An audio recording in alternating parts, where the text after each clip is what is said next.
Ready to roll. Yeah, so Matt, you want to kick us off? Tell me a little bit about yourself, the situation, and how can I help you? Yeah, for sure.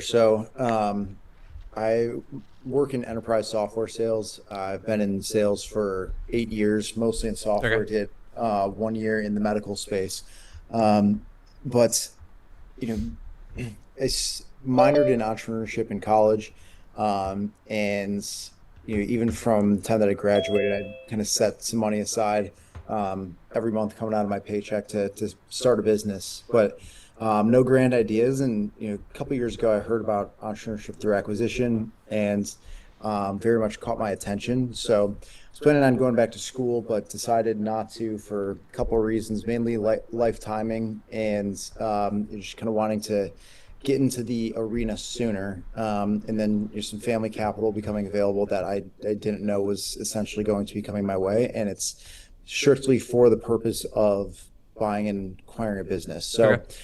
Because my background is in sales, and I, haven't specifically managed P&L, don't necessarily have operating experience. I like the franchise model because of the sport and um, kind of being a first step with a playbook. So it's kind of where I'm at. I ideally don't want to start from scratch and just I think starting a franchise is kind of like a startup in a way with a higher probability of success. Um, so I'm looking at two opportunities that aren't necessarily resales, but they're head starts, and just kind of trying to think about. And Head Starts is in they're not totally from zero. Like there's some sort of money, like some sort of established there, but not a lot. Is Yeah, that the so idea? one of them has $240,000 in recurring revenue Yep. from national accounts that I would take over. Yep. And then the other one has still waiting on the official numbers, but for like the napkin math that I've done, I mean, it's a little bit more of a head start, but it's definitely not a full, it's not enough to live off of. But it's meaningful. That brand is like they're a year old. It's a waste company. So higher risk, Like higher junk, reward. like junk removal. No, like trash. It's pretty innovative. It's like in-ground trash. Okay, I've seen that. Okay, I know what you're talking about. Okay, and then so there's some sort of like starting point there of like some revenue that you'd be taking over. Correct. Got it. How much? Approximately how much? So there's the installation revenue, Yeah. and then there would also be like the recurring. So the napkin math is about $100,000 by the end of the year, and then next year from the installation revenue. What I'm not quite clear on is what the recurring service would look like, Got it. Okay. because then you service those. Awesome. Hold on. I'm just gonna share my. Hold on a second. I'm gonna mute this. Hopefully you can see my screen in a second. Oh man. All right, never mind. I was gonna try and share my iPad. I'm like writing some notes on it, but then whatever. Okay. So then I guess what's your kind of question for me in terms of how do you make this decision, which way to go, or either one these the right path? Like, what do you like? Where are you stuck on this? Yeah, so I guess three main things. Number one, evaluating these opportunities as like a head start as opposed to just buying something standalone. Whether that's an independent business or a resale. And like I'm aware that resales can be tough, like Yep. quality one can be tough to come by, that whole thing. Yep. But still like it's not a one or two. I think there's like three different paths here. It's like one, two, or the field. Yep. Um, so that's thinking about a brand that is brand new and an innovative concept, where there's, yeah, I believe in the product, but there's not necessarily proof that the market is going to Yeah. accept the product. Yes. Um, and then, um, the other one I think is just very solid, sturdy, been around a Yeah. long time, a facility service type business. But I guess my concern with that is how long does it take me to get to a point of paying myself something meaningful with the capital that I have to deploy. Like if we're a How much do you have to deploy? little over 5 million, Okay. um, if we're talking at a 5x multiple, which a lot of these businesses are going for even in the 4.5 to 3.5 range. I mean, your SD on that capital, Yeah. should be a Yeah, yeah, is, yeah. You got a lot of but options. I mean, to be honest, like you have a lot of options. So I would expand your scope. So I know the first brand you're talking about. We've helped. I helped somebody get into that one, and I almost partnered with somebody on that brand to open a territory near me. It is so the first one, that one. So it's like facility services, right? It's extremely sales driven. Like Mhm. extremely sales driven to the point that like you personally have to be making whatever it's like 100 calls a day to build it up to a certain point, and then you start to hire sales teams, right, to do it all. The advantage I would have there is just like being able to hire quick. Yeah. And I would definitely like you need to learn the business. Like I would be selling myself, but I would be able to hire quicker than most. Yeah, because you'd have like the budget to do it, but people still need to perform. That's the challenge with a lot of these. Is like, you could have all the money and you could throw it at these guys, but at the end of the day, like it does take time to find the right people who actually care, and Right. not just because I've done the same thing where we've hired, what we thought were really good people, salespeople or managers at the gate, and like they didn't really perform, and it still took the same amount of time to get it up to the level we wanted, because it's kind of like a deck of cards going through Right. until you find twos, threes, and fours. And I've seen the opposite happen where people overhire in the beginning and then they burn a ton of cash, but then the people they have aren't that good. And then now they're like, no, they wasted all this money, and then they're still like doing it all themselves. And so sometimes it does just take some time too. So I would be a little hesitant there of like overhiring in the beginning. Um, yeah, and on terms of the trash business, I don't know. I'm personally more of a fan of like, let's find a business that people are already spending money in, and we can just go in and either just like provide the same service but just find a better way to do it, or it's the consolidation play, right? Which is like, how do we get in there and then we can consolidate a bunch of these things. My problem with that one is like, they're trying to innovate and do, and they're trying to innovate something that's been around forever. They're going up against some huge competition, right? Like Yeah. if it was like that amazing, Waste Management Republic, like these guys would be already doing it, or would squash them, right? So that would be like, I don't know, that would be my personal concern on that. Um, and even that national account business, I'm not a huge fan of it, to be honest. But it really depends on what your goals are. Like, you have a lot of money to deploy. The whole point of franchising is it's kind of like copy and paste. Like, you get the model down, and then you can do it again, and then again, and then again, and then you can build up, a bigger territory to multiple territories to like multiple states, and that you have the same skill set that you're just like continuing to leverage again and again. I think that's like, at least in my mind, like that's how I've had success, and other people in my world have had success. And the problem with those types of businesses is since they are so sales driven, they're so dependent on like you being the one to drive it forward. And like, you could make pretty good money doing it. You could probably make $1 million a year, but it's going to be hard to like, for at least the guys that I know who are successful in that, it's really hard for them to kind of get out of that role. Just due to the nature of being sales driven and relationship driven, like with B2B, Yeah. versus like Okay. when you're in a consumer based business, like we're in retail automotive, I'm in artificial turf, I'm an investor in this turf business.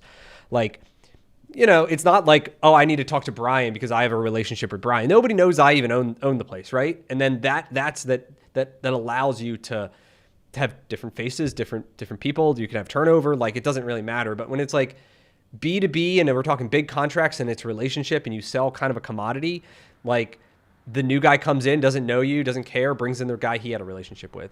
So I think it's an excellent like pathway for somebody maybe who doesn't have a ton of money to kind of get started and leverage their skills in selling to make a lot of money relatively quickly. Like, I think you can ramp it relatively quickly, but then it hits a cap. And I think in your case, because you've got capital and you've got skills, like I would rather, if I was you, I would find something that would leverage both of them. Uh, That makes sense. For the facility service business, like it's not the main big brand.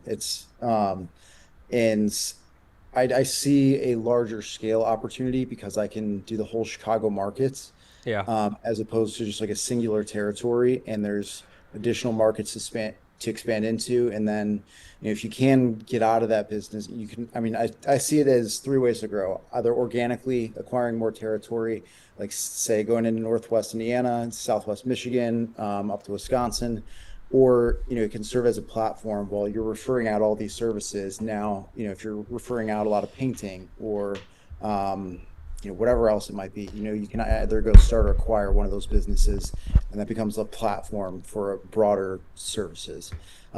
It's kind of way down the line, but again, so just providing that information for more context, but also with the thinking of like it's one, two, or three.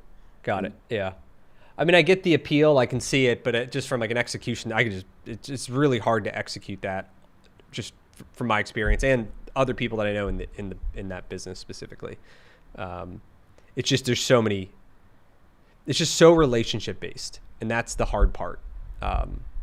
Or it's kind of like, to be totally honest, why do you need a franchise? The 250 national accounts is like a nice base, but like, if it's really you going out and you building it and driving it and you using your sales skills to get in front of somebody to honestly just sell them a price and then find a contractor to deliver the service, like, I don't know. I would also be heavy on like what makes it special. If it's not the big one. Yeah. Okay. That makes sense. Well, I guess in thinking about the third option, and maybe I just need to be more patient, but like finding quality resales, like, I think the first question that, anyone asks is like, why is this not staying in the brand? Or why is no one trying to scoot this up? And I think there's a conversation to be had of like, okay, say this takes me 18 months to find something. Yep. I know. Is it like the time delta? Yeah. Like thinking about that. Yeah. So resale. So finding existing franchise for sale is one of the hardest. Is the hardest thing. I mean, it's anything in ETA, right? Everyone in ETA is trying to do the same thing, which is want to find the undervalued business owned by a boomer that you can get at a great price, that you can like implement new technology and like grow revenue pretty fast, right? I mean, it's like the same old story. And so like millions of people are looking for this thing. The franchise makes it like 1 degree harder because you've already, like, it's in a closed system, in that for the most part, a lot of people know each other. And if somebody wants to sell and it's a good deal, another adjacent franchisee is the best person to buy that deal, right? Like it's how I bought all of mine. Like none of mine ever went to market. I was the only buyer in many of them just because I knew the people, and I just would go to them and say, hey, you interested in selling this thing? And they say, yeah, and they like me, and we come up with the numbers, and that's it. There's no brokers, there's nothing. And so which is kind of the advantage, right? It's like you want to be the insider, to be the one to be able to do these deals. And the hard part is like, how do you then break in, right? How do you become that insider? And yeah, there's a couple different paths. One is you find a resale that is public, right? And maybe it's a small one. Maybe it's not, you're like making $1 million. Maybe it's a single location that's making 100,000 or 50,000, right? But it meets your criteria in that it's a brand that you like. It's an industry that you like. Some of the things that I'm going to look for are how fragmented the market is. Or how fragmented the franchisees are. So if someone was looking at Midas today in Philadelphia, like all the stores are owned by like 3 people, me and 2 other guys, right? Own 95% of the stores. None of us are going to split off and sell 1 or 2 stores. It's just not going to happen, right? Or if we are, we're probably just going to sell it to each other. But you look at a market like, or 10 years ago, Midas in Philadelphia was probably 20 different owners. And then, so it was very fragmented. There's lots of different small owners. So, I could go in and pick off 1 here, 2 here, 5 there, 3 there, 2 there, right? It was all these small deals. And so that's one of the things you want to look for is like, does the market have a bunch of individual or just smaller franchisees? Or is it like 1 or 2 big guys that own everything? Because if it's big guys, you got no chance. So you look, is it a good brand? Is it a fragmented market that I think there is this like acquisition opportunity?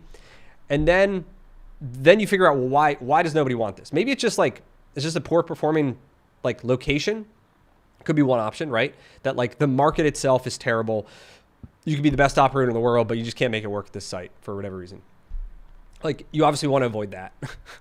Or is it like, it's just a people problem. It's just, you know, like maybe all the owners are older. So for as an example, I partnered with a guy. He wanted a senior care business. It was a franchise, like a non-medical in-home senior care. And so we found I helped him find a resale here in our local Philly area, and it was for sale, and it was a great market, and it was profitable, and all these things. And so we asked the question, well, why does anybody want it? Well, all the other franchisees in the market were also, kind of on the thinking about selling over the next 5 years. So that they don't want to do it just because they're also thinking about selling, not growing. And so it's like perfect. It became the perfect opportunity because we got it at a good price.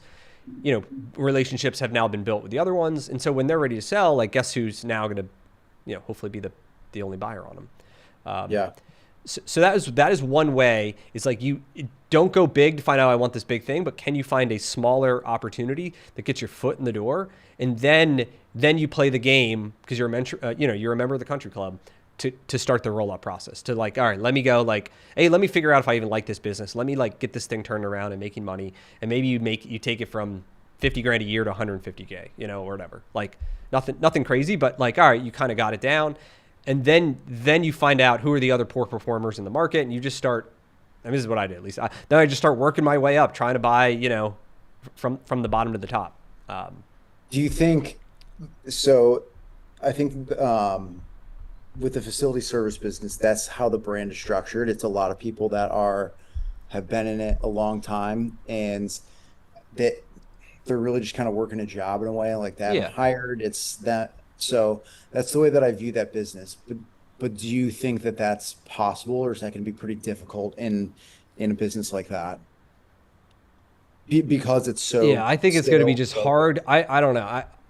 I view them as two different. I mean, there's different skill sets, right? And I think like your challenge is like you're good at sales, which is like there's really three divisions, right? It's someone's good at sales, which is like they're really good at just like higher ticket, higher trust, build the relationship, build the trust, sell them something, and just like can overcome objections easily. There's people who are really good at operations, which is like, heavy logistics and lots of moving parts and details. And then there's, what I would call like leadership. Those would be ones like the senior care business, which is like, you have 100 employees and they're all like, relatively low paid. And you really got to be good at like leading these people because the sales relatively easy. People need help operationally. It's not that difficult. Like you're scheduled here, you go there.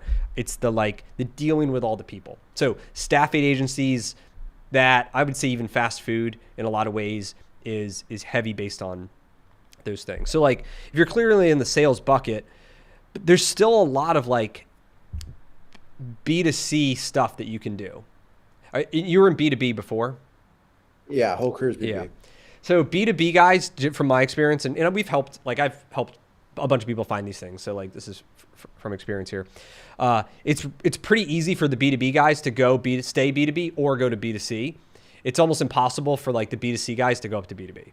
So like you do have an advantage there that's where your experience lies. But I wouldn't limit yourself just to that. Yeah. And Do you because like think? that's like your focus because that's what you're comfortable with. But like you could easily lead a sales team that's going into homes like, I don't know, the turf business. Like we go into people's homes and we estimate out 10,000, 20,000, 30, 50,000. I mean, we have a bid out right now for $1 million for a park system to do a soccer field that, we have like a good margin on that. We have very good odds. It seems that we have good odds to get it. So that's a B2B sale in a business that is, generally like our model's generally B2C. Does that make sense? Yeah. But we have a component that we can sell these much bigger jobs, and we have a lot of those estimates out. Like we have multiple millions of dollars of estimates out in commercial jobs. So I don't know. But then we still have this bread and butter, easy, like relatively, putting greens in people's backyards and like leading it. My partner leads, he is the sales guy. He has now multiple sales guys below him. He leads the team every day. And, we're like, but we're done the job. We move on to the next one. There's not this like, it's still project based. It's not recurring, but it's also like, we're not going to lose a big client that's like a big percentage of our revenue either. Yeah. Okay. I don't want to take too much time from everyone else, but based on that, is there anything that you think I should be pursuing, or just kind of maybe waiting to find or quality resale, just kind of get into a quality brand? Yeah, I mean, I think there's The other way is outreach, right? If you want to find a brand, if you can narrow down to like a potential brand that you're looking at or you like, every single name of owner is in the franchise agreements. So people have had success that way too, where you're not waiting for it to come to the market, but you're doing outreach through LinkedIn or, whatever it's pretty easy to find out who owns these things. Yeah. And you put a whole bunch of feelers out there, you will find people that want to sell, no doubt. Yeah. Okay.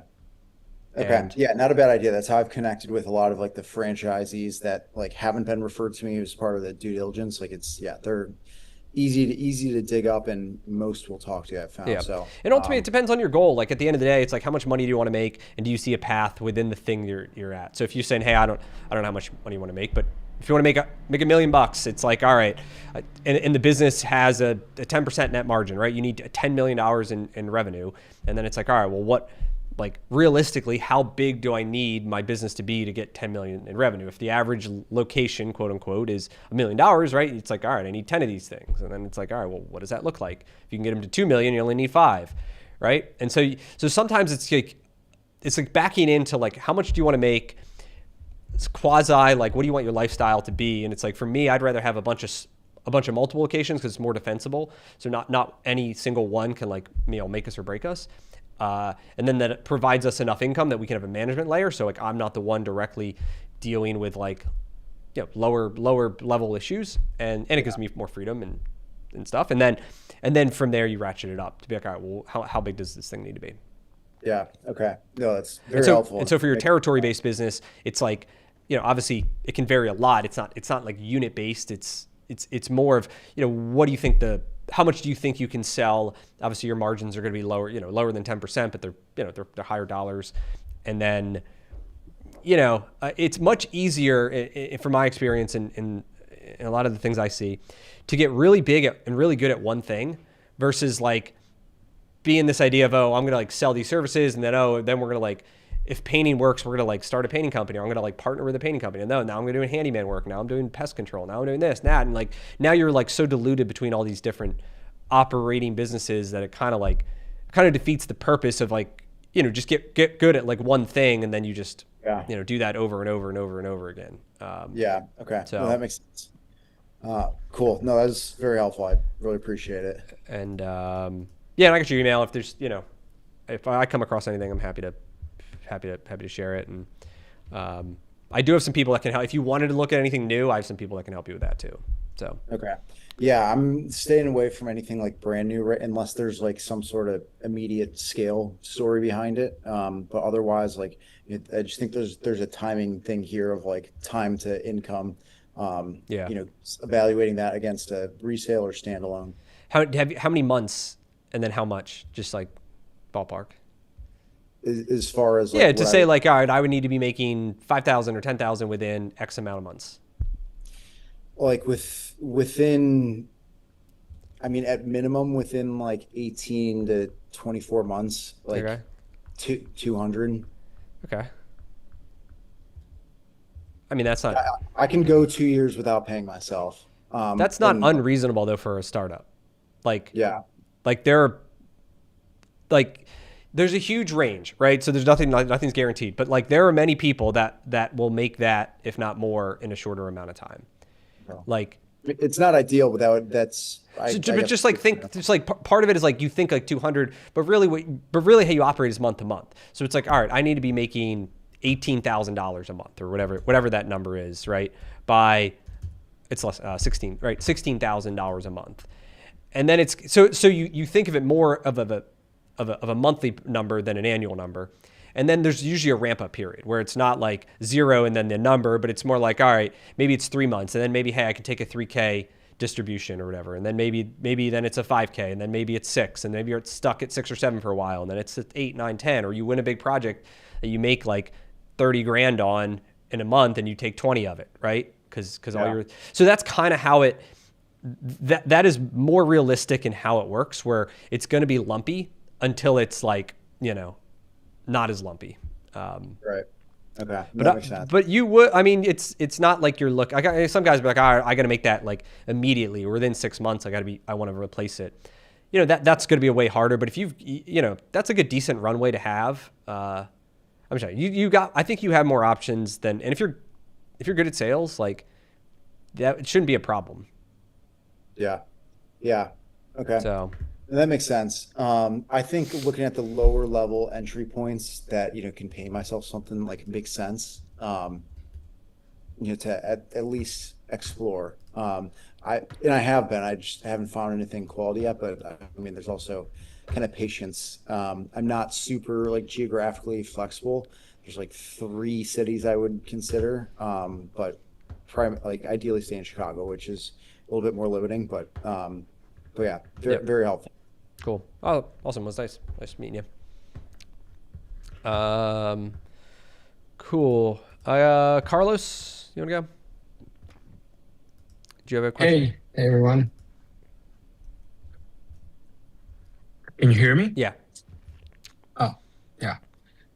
So I entered a few minutes late. I don't know, are we introducing? Yeah. Just quick who you are, and then I guess any questions or how I can help you.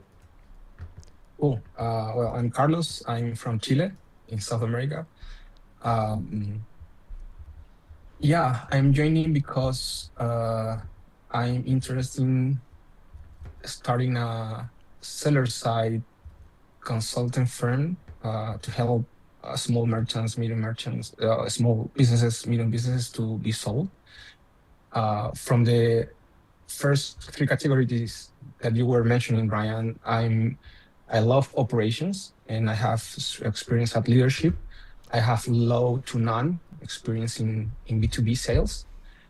My background is mainly management consulting and tech in a very entrepreneurial context under a corporate umbrella. I have no problems with getting hands dirty into doing things in general. So the sales aspect would be new for me in this new endeavor. I do want to have in the future several small businesses.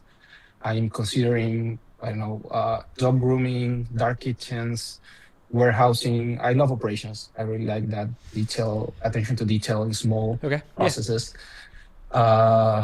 So I have to build the capital to own any of those businesses in the future. So that's why I'm starting from this point of helping businesses to be sold, to build the capital and be able to acquire one of those, a good deal that I see in the future. So I'm most interested in the process of evaluation and getting to a number. I have some experiences in M&A with large companies, but with small businesses is different. So this whole thing of the multiples and especially the seller financing aspect in Chile is something that is not usual. So I see a lot of opportunity there to help those businesses to be sold. That would be like the overview. Got it. And what are the sizes of the ones you're looking to sell or represent? Yeah, anything between 30K to 200K is the things that I see that makes sense for this initial stage. Like that's their profit or the purchase price? Yeah, that's the purchase price that is published. I've been seeing Right, listings, and this is so I in can Chile. start doing cold calls. Yes, in Chile. Okay. But I have no idea what's the rationale behind. So part of the value proposition to help them is to get to a fair number based in the EBITDA, etc. Got it. Okay. Yeah. So I mean, I don't know in terms of like multiples in Chile. I can tell you in the U.S. at least how it works is, there's going to be earnings. There's going to be earnings multiples, right? And there's like two factors to it. One is what is the earnings? How do you define that? And a lot of times you'll see like here like if it's an owner operated business, many times they assume they're going to sell to another owner operator. So to take the earnings, they're going to add back whatever like benefits they took as the owner, right? So their salary, their car payment, their kids' telephone bill, the like internet at their house, like all the things they like slide through the business. They're going to want to add all that stuff back. If if the person who's buying the business, so if like Matt's buying the business and he's like, all right, well, I'm going to take that salary over, like it kind of makes sense, right? Because he's going to want to pay himself, and it's kind of baked into it. But on the other hand, like if it was like an auto repair shop and I'm buying it, I'm going to be like, whoa, like I'm not going to run this thing. Like I need to pay a manager to run this location, right? So I'm like, the only add back I would allow would be like more than what I'd pay the manager, right? So if you're like, all right, I pay myself $100,000 a year, and it's like, well, I'm going to pay a manager 60, like his base or whatever. Like I'll say, oh, we can add back 60, but we're not going to add, we can deduct it, but we're not going to add back 100, just up to the 60. Does that make sense? At least that's how I'm going to view it as like the buyer. So that's like the first thing is like being clear on what the earnings is. On the multiple sides, I mean, it really depends on, a couple factors. One is, the more money the business is making, the higher the multiple. So I've bought in them as low as 1x earnings because, or I technically bought them at 0 earnings. Well, they weren't making any money and I bought them, right? So it's like an infinite number actually. But a lot of times like the lower side, 1-2 times earnings. If the business is barely making any money and it's highly owner dependent, like if the owner doesn't show up, the work doesn't get done.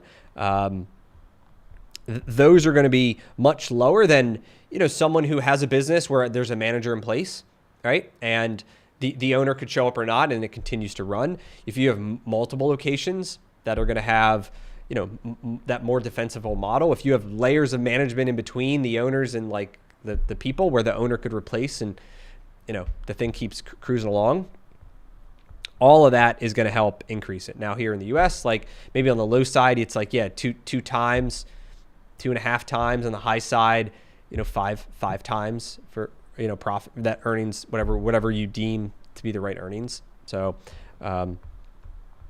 somewhere in that range. A lot of the deals. So then it depends. So that's like the purchase price, right? It's like we're going to take the earnings multiple times some sort of the earnings times a multiple. But then it comes to the terms, and this is where the seller finance I think comes interesting. Like I did a deal. Sorry, Brian.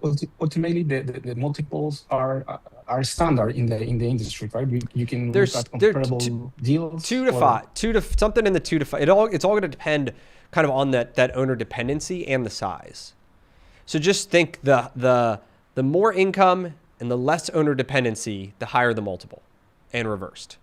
So if you have a highly dependent, and that's like some of the challenge with these like very sales driven businesses is like if the entire business is like the owner is the main salesperson, the owner has all the primary relationships with the biggest clients who he's friends with at the country club and all these things, and then he leaves, right? And then like the buyer, like unless the buyer is able to make like transition those relationships over, they could possibly lose it, right? And that risk is what then devalues it from like the buyer's perspective.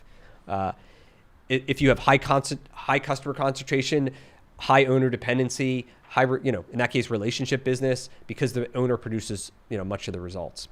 So like if you're advising people on how do we max out value, it's just that reverse of like where can you remove yourself as the owner from operational responsibilities. So you're not in sales, you're not in operations. Maybe you do admin like the books and stuff because like it doesn't like that's like replaceable. But that would be the first part of it, and then the second part of it is the more money it makes, the higher the number you're gonna get. So. But it varies then. So the final part, you asked about the seller financing, is, the terms matter. And so, for example, like I did a deal last year where, I think it was last year. It was making $100,000, and normally we'd want to pay like about $350 for that, 3.5 times, let's say. But we struck a deal, we paid a lot more. We ended up paying $500,000 for it. So we paid 5 times instead of 3.5 times, but we didn't have to pay cash. We didn't have to go to the bank. We did a seller note. So the terms were I think it was $50,000 down. So I put $50K down, and I think I make payments of around, I don't know, 5K a month, something in that range. And, you know, in my like rough math, it's like if the thing's making 100K, you know, that included like a manager and stuff. And if I just like kept it as is, you know, let's call my note payments around 50K, whatever, is a little bit higher. But like, even like it's making a 50, it's making 100. I take out the 50, I got to pay him. I'm left with about $50,000 left a year. I had to put $50,000 into the deal. So like I get all my money back in 12 months, you know, like assuming I like don't grow the business. It's like the way that I like think about that, like mentally. And so we did the deal, and we ended up putting more money into the business because we had to like renovate it and paint it and add some new stuff and, you know, make it ours. But like we got that thing making, you know, that business will probably make 250 this year, something in that range, profit. And after, you know, because we grew it from 100, so we like doubled it. And so it's become a really good return, right? I put $50,000 in, and then I'm getting like 200K back, something like that. But and then he's happy because he got a good price. He's getting he got a 5x on the income, so he's happy too. And so that's like kind of some of the creativeness that comes with it. But on like the buyer side, I only do that deal because I'm pretty confident in my ability to buy that thing and then turn it around, right? Or like get it to be better than it is. Does that make sense? So if you were somebody totally new to it, you may not be willing to pay that number that I was willing to pay because you might not be confident in your ability to do it. So if I was you and working with people, I'd really want to get into the owners. I'd really want to find out what their role is, what the thing is. Do they really need upfront money? Are they willing to take payments? If they're willing to take payments, generally they can get a higher price, you know, and, you know, monthly income and interest on all that stuff. And I understand your rationale to go to 5x, but what was the owner's rationale to push to that extreme? Because he didn't. He just had. He had a number in his head that right? he had a number in his head that he thought it was worth, and he didn't really care. You know, it was kind of like, I mean, it was funny. I talked to him like 3 or 4 years ago when he wanted $500,000, and he still wanted $500,000. And actually, the business was doing better now than it was 3 years ago. So it was just like, you know, that's happened to me multiple times where people just have a number in their head, and they're stubborn with it. And at the end of the day, you just kind of have to figure out a way to make it work, or you just don't do it, and someone else may do it. And then, so that's usually the question I'll ask myself is like, is this deal worth losing over whatever X? Whether that is, I really think it's worth 350, he thinks it's worth 5. Is it worth me losing the money over 150 grand? But it's not even 150 grand out of pocket. It's really just finance. It's a couple more payments, and like literally we'll make that back in a year. You know what I mean? That incremental difference. So, but that's like the thing about the franchise. Like what I like about it, it's like I'm doing the same business over and over and over. And we have 36 of them now. We're hopefully about to get our 37th. We just got a confirmation on a deal working. And it's just like, it's the same thing over and over again. So it gives you confidence to go and quote overpay because, you know, I know that once I can get that to my numbers, I can get this thing to 250 a year. I'm actually only paying 2 times. So I actually got a really good deal on this, right? That's the way that at least I think about it. And that's what gets easier is as you grow and get bigger, you're willing to take on more deals that other people aren't willing to do. And so then that becomes kind of this unfair buying advantage is, you know, when you're small, like it's just harder, like it's just harder to take the risks in the jump because if it doesn't work out, you know, it has a lot more impact on your personal income. And Brian, one final question. Besides the upfront cash and payment terms, what are 1 or 2 more key variables that you can leverage on the terms?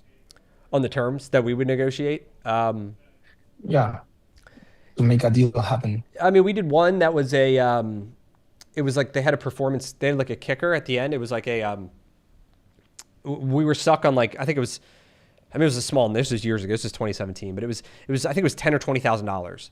Like we had this gap and they were kind of like promising on the upside of growing it. And then I was like, well, I'm not going to pay you on upside that hasn't been created yet. And so we put a performance kicker in that if, I think the business was doing like 800,000 and if over the next, 18 months or whatever, 24 months, it reached 1 million in like a rolling 12, I would pay them the $20,000. And we did hit it. I did pay them. But that was one that like got the seller additional money, but it was based on my performance. But it was kind of like, if I hit that number, I'd be happy to hit that number, and I'd be like not mad about having to pay it. Was my rationale at the time. I was a little mad about paying it, but it's fine. So yeah, so that's one way is, you have some sort of like performance thing. The down payment matters. Most buyers want little money into deals, and so sometimes if you're like less money down but then higher monthly payments, that could work. You could extend the number of payments instead of doing, I have one deal that's 12 years of payments, because that was just what we needed to do to make the numbers work. There's the interest rate. So like you could potentially have a higher interest rate, but then extend the payments. So the monthly payment's still $1,000 or whatever, but maybe you're at 12% interest instead of 6%, and you just extend it longer.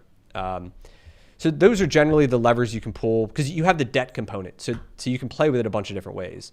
So down payment, monthly payment, number of months, and then you could potentially have some sort of like bonus on top of it if some sort of like threshold is hit.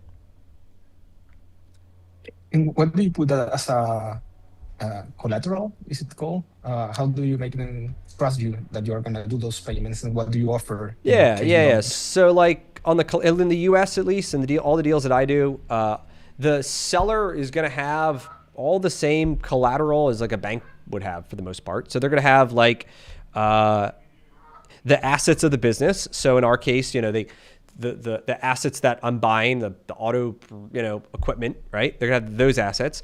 They're gonna have a corporate guarantee. So from my operating business that like, Brian's Auto Repair, or whatever is gonna pay them. They're also gonna have a personal guarantee for me and my brother, who's my partner, that we personally are gonna pay them. So even if the business fails, they can still come after me personally to make payments. And so so they'll have generally those three. And then, and the lawyers have documents that, outline all this stuff: security agreement, collateral agreement, like, the personal guarantee stuff. All that's laid out. And, for me, like, I take it super seriously. Like, I'm the retirement plan for 7 families that we pay every month, through these notes. And I've never missed a payment. I've never been late on a payment.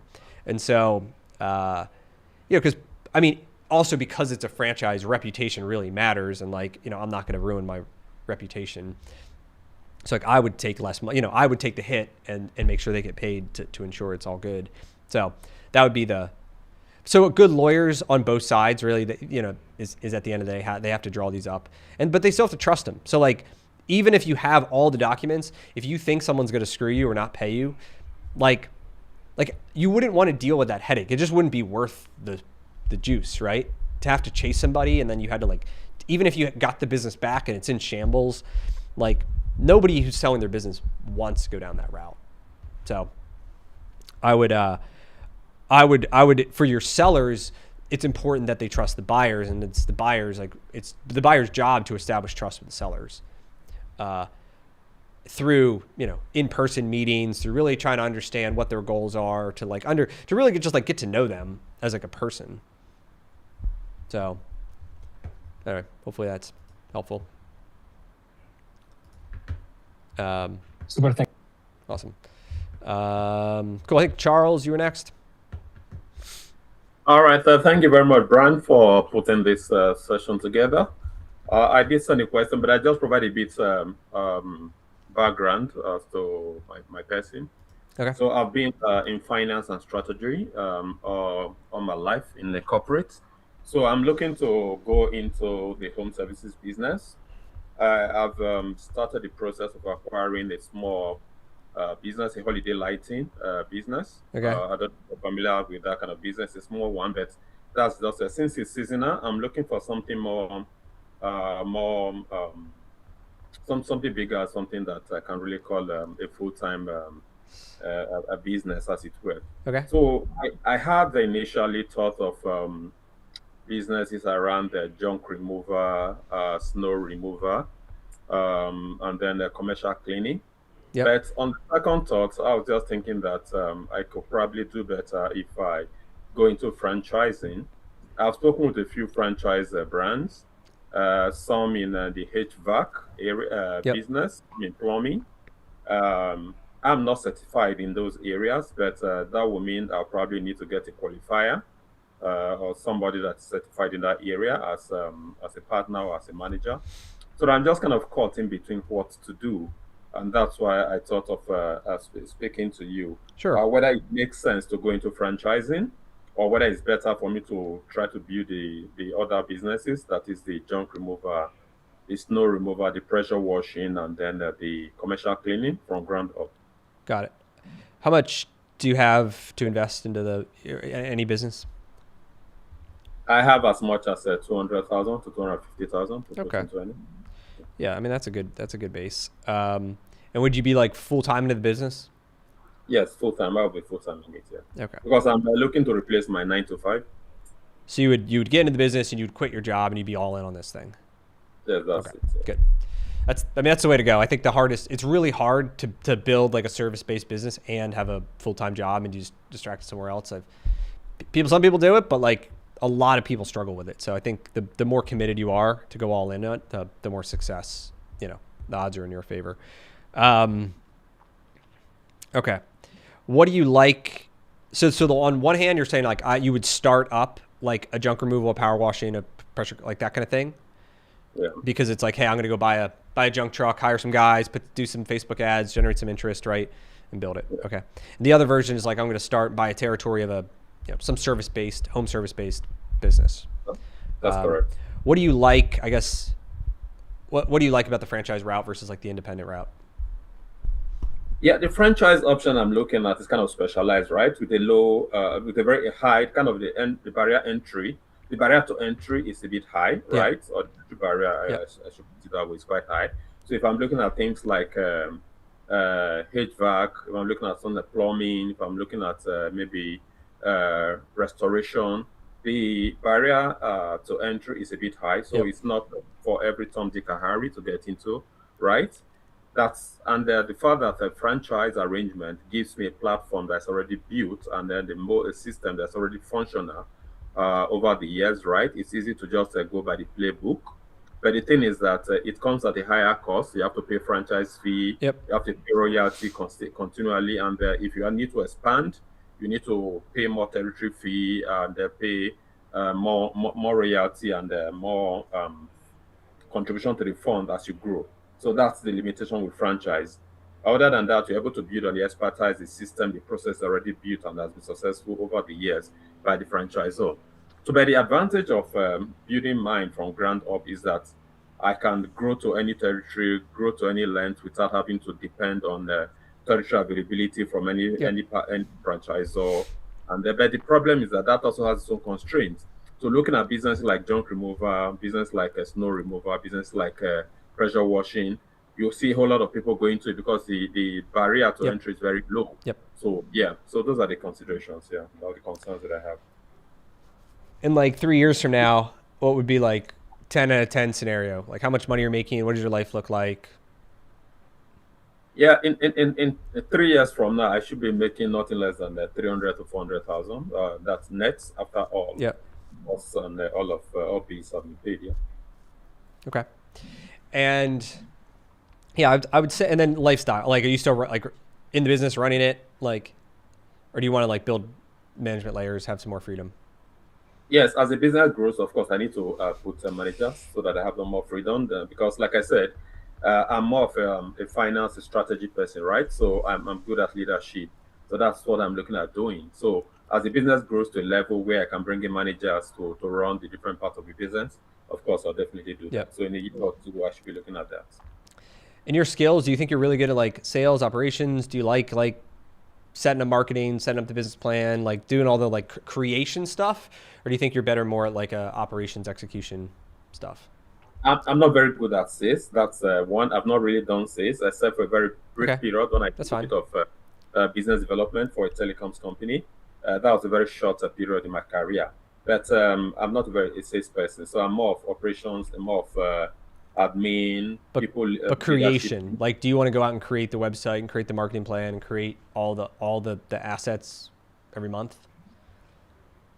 No, in terms of, are you talking about things like the sales plan and the rest of it, things related to marketing? Yeah, Or like what do you part of it is like, I think one of the big decisions that people make, or they choose franchising over other things, is, when you a good relationship with a franchisor, and they're all, there's 3,000 brands. Some of them are really bad. Some of them are really good, right? It's more generally speaking here, but is that like, like I don't think about the Midas website. I don't think about a promotion calendar. I don't think about like technology. There's like all these things that like a great franchisor is going to take care of for you, right? And that, so then you, as your job and your mental space is focused on operations, operating the business, right? So I would say 90% of what my team focuses on is operations, which would be, how do we hire great people in the auto repair business, right? How do we get more people through our doors? How do we hire great people? How do we get those people to follow our process? How do we get customers to come back more? Like,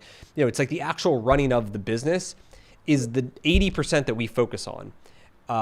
And, growing the business, adding more locations, that kind of stuff. But like, if I was an independent, Brian's Tire and Auto, like I would have all that same operational responsibility. None of that would change, but I'd also be, how do we get better at our marketing? How do we get better SEO? How do we get like into this thing and that thing? And, I'd be tempted to get into other services, right? Like detailing or body work or like heavy duty, because, franchise, you kind of have guardrails you got to stay within operationally, but you own your own business. You can do anything you want. And so it kind of forces this focus. And so, and in a lot of ways, some people hate that idea, right? And those are the people that like really should have the independent business. It's going to be like, all right, they want to try new things. They don't want like anybody to hold them back or kind of tell them what to do. And they want to like go in a million different directions, are really creative, and they love all that setup. Me, on the other hand, like I've got the personality, which is like, just show me how to make money and I'll do it. Just show me the playbook. Just tell me what to do. Okay, we gotta get more people on the phone, and we gotta be good at this script. Great. Like we'll just train our people on how to do that. These are pay plans that like really motivate people. Great. Everyone now has the same pay plan. This is it. For me, like the creative outlet is in a different place. It's not in how do I, or like the creative outlet is like, how do I, within the guardrails that I already have to operate, how do I make that better, right? How do we make sure our customers have a better experience than the Midas or the competitor down the street? How do we make our culture better so that people want to work here and stay here? Like we send thank you letters and get well gifts of soup to their house. And like, there's all these things that we do internally to do our best to have our employees have a great experience so that they stay longer, provide better services, but it's all within the same like realm. Does that make sense? Yeah, I get that. So I think for you or for anyone like who's like, do I go franchise, go independent? That's kind of why I asked this question of like, what are the things that really like you're good at and you would want to spend your time on? And if you're like, hey, that all sounds great, then franchising could be a really good path for you. But for the people that love to tinker and they love, to do it in all these different ways, it would be a terrible decision, I think. Is that helpful or? Yeah, that's helpful. Yeah. Thank you. Which one of you, do you have a certain way that you feel passionate about? So in which path to go? Based on that, is you're like, yeah, franchising does sound better, or like, no, I want to be like more independent. I think I still need some more time to process this. Yeah. Yeah. Okay. Yeah. No, but yeah, those are the things I would consider. I would also look outside. You're heavily looking into services, which are great, but there's a lot of stuff in retail and not non-food that's out there. Canada's like way more restrictive, to be totally honest, than America. We have a lot more options. But like, I know people in spray tanning that do really, it's like airbrush spray tanning for primarily women. There's, hair salons, like hair cutteries. There's, obviously there's automotive, there's, other retail based businesses like buy and sell used electronics. Like there's lots of different options when you kind of open the lens. I would not do HVAC, to be totally honest with you. I think that's PE is really, really heavy into HVAC, specific HVAC and plumbing and roofing are kind of like their big three. So it's highly competitive to find certified techs and they've got way more budgets than any franchisee would. So what do you mean to get a certified uh, person to do the Yeah, it's highly competitive. It's extremely saturated. There's a lot of, at least in America, a ton of activity, private equity activity, of big private equity company backed, buying up all these, regionalized HVAC companies, and so, they have pretty big checkbooks behind them. They can way overpay for technicians, and so it becomes a challenge. But I like garage doors a lot. That could be one you could look at if you wanted a services. What one is that? Garage doors. Okay. If someone's garage door breaks, listen, you gotta get your car out. It usually becomes an emergency call. I know some guys in that do pretty well. Fencing's a good one. I don't know, turf's not up there, but I like turf, obviously. So anyway, I think I would look a little bit beyond at least some of the ones that you mentioned, which are all like super common. That's kind of why I'm saying it, is because like if it's hyper competitive, if there's lots and lots of competition, it's also harder to make like noise in the market, which is like thus a low barrier to entry. Thus anybody can start a junk removal or power washing company. Yeah. So like your goal of like, hey, I'm going to start this thing from zero and like scale it up, and with the path to making 300-400K in 3 years is. It's gonna be it's just gonna be a grind, just because there's so much competition out there in the services, and so it becomes a price. So it's a race to the bottom in a lot of cases. And the advantage in those businesses of like the 1-800-GOT-JUNK is like they're founded there. Like everyone knows 1-800-GOT-JUNK. They have really good technology, and like their app's super easy to book, and like it's like someone trusted coming into your house versus like you see all the time these like things on telephone poles. It's like junk removal, right? And it's like handwritten sign. It's like, I don't know. I mean, maybe if it's just like junk in my yard, I might hire one of those companies, but if it's coming inside my house, I'm not. So anyway, I would just like think through kind of a lot of those factors. So. All right. Thank you very much, Brian. Much appreciated. But cool. All right. Well, it's nice chatting with you. All right. I think next was White, S. White. Are you there? You're off camera. So. Sorry, I need to join another call now. Okay, Thank you very much. See you, Charles. Yep.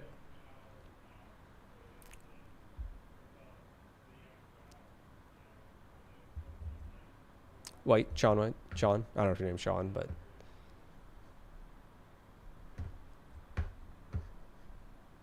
If not, cool. And Thang? Hear me now? Yeah, now I can. White. Yep. Okay. I just tuned in because your business story was so interesting. Starting with your family with the one shop, and then building the tremendous business. I'm just super interested in anything you put out business wise. Cool. Yeah, I appreciate that. I'm 71.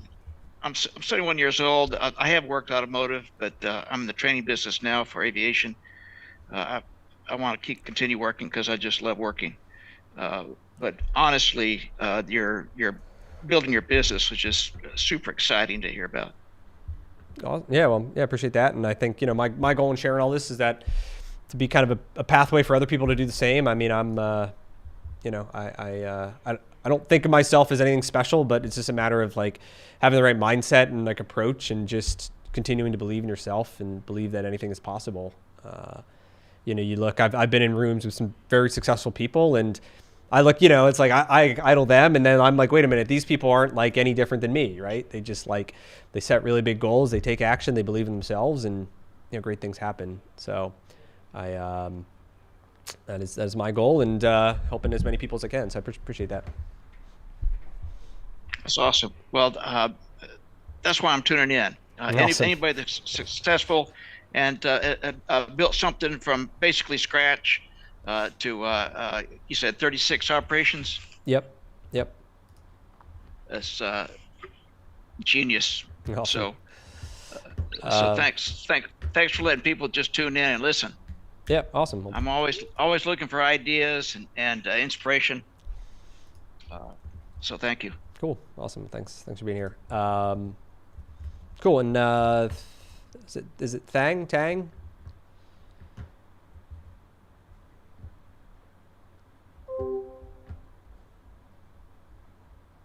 Maybe. He says he doesn't have a camera or mic Oh, okay. in the chat. No problem. Cool. Thanks, Carlos.